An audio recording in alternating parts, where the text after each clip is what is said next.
Beautiful stories. My name is Nat Kutcher.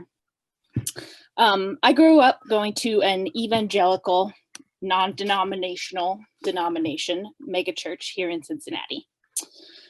I was very enthusiastic about this church as a youth. It was a source of my social life and identity formation. But with the benefit of hindsight, I cannot say that I recommend it. Around the time that I graduated from high school, I began to have doubts about my faith. When I concluded that I no longer believed in God, I began to re-examine my worldview and myself.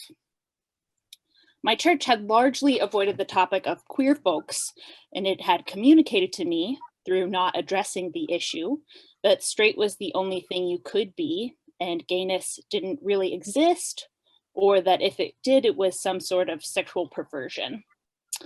I'm pretty sure that I'd never heard of transgender folks. But I was reconsidering what I thought about everything, so suddenly I had room to question my sexual orientation and gender identity.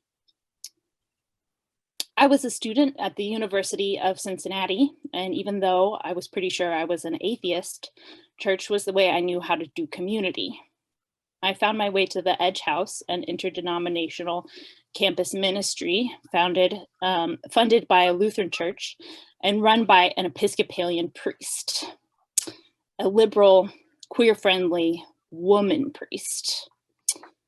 Women not being pastors was another thing we didn't talk about in the church I grew up in.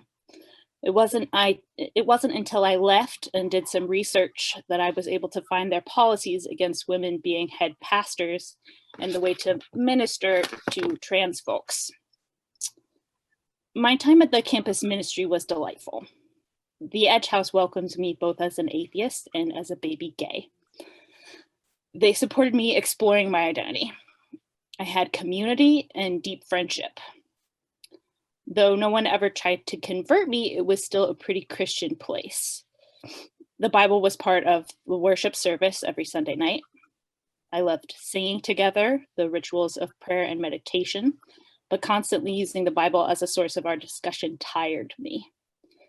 The Bible was important to many of my friends, but there are other books, and this one wasn't doing it for me. When I graduated from UC in 2016, I knew I needed another community where I could regularly discuss how to live well with like-minded others, but I didn't know where that would be. I was hoping for someplace with a little less Bible. I went to an atheist gathering a couple of times, and while it fit my criteria of less Bible, there wasn't nearly enough singing. I tried to start a writing group as a church substitute, but I quickly realized I am a joiner and not a founder. In March of 2019, my grandmother died. I was fortunate enough to go to Florida with my partner to be there with my dad and my Aunt Mary Ann when my grandmother passed away. My grandmother was a member of a United Church of Christ church. Her gay minister came to the hospital to pray with us before she moved to hospice. When I came back to Cincinnati after Grandmama died, I knew that I really, truly needed to find a church. And I finally remembered that Unitarian Universalists exist.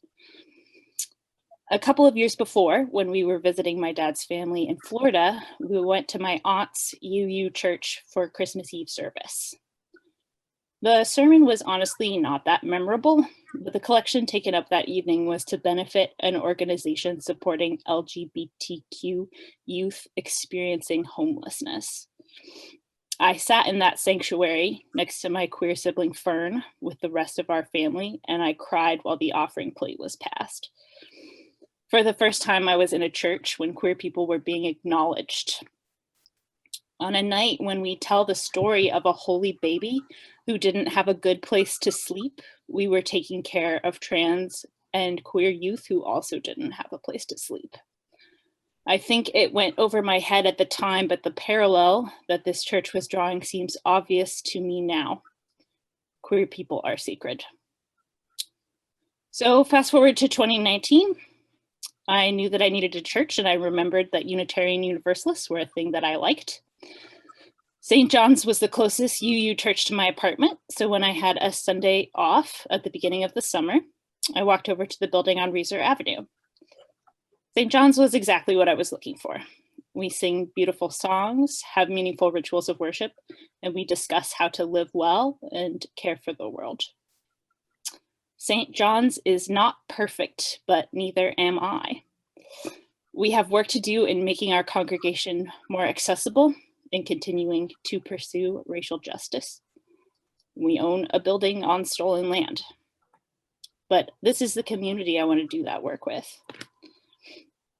This summer, I signed the book outside in the garden with most of the congregation on Zoom.